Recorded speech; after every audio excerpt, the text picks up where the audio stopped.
So I was just watching a clip from this show called Winning Time that's on HBO about the 1980 Showtime Lakers. And on there was a character called named Spencer Haywood, played by my man Wood Harris, who played Avon on The Wire.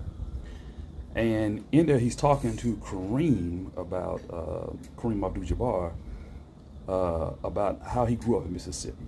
And he said that when he was his parents, his mom and his dad were both sharecroppers, and he's like, man, if there was a difference between a sharecropper and a slave, he couldn't tell the difference.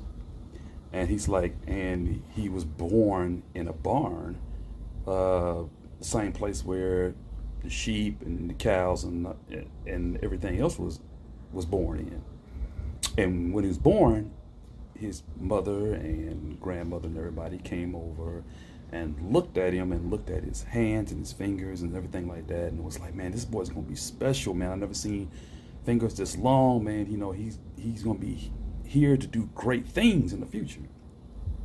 And there was an overseer on that plantation, you know, black guy, high yellow guy, who was like the boss, and he was like, in many ways, he was almost worse than the owners of the property, and how he handled them and treated them, and you know, the lack of respect and dignity. And he said anytime that he would summon them, he would whistle, you know, like with two fingers, you know, blow it like that right there, and whistle them to come over.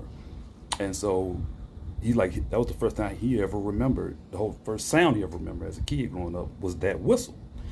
And he's like, he came over and he looked at him when he was a baby, as his mom was telling him the story, and said that that man looked at those same parts of his body and his fingers and stuff like this. It's like, yeah, that boy is gonna be special. He's gonna be able to pick a whole lot of cotton when he becomes a young man, you know. And his mom and them was just like, kind of looked at each other, and they went back to work. And he like, as he grew up, he asked his mom, he's like, because his mom would always take him to church and, you know, tell him about God and tell him how much that God loved him and stuff like that. And then he's like, Mom, you know, if God loves black people so much, how come everywhere I look, black people are always on the bottom? And his mom said, well, God does love black people. He just loves the white ones more.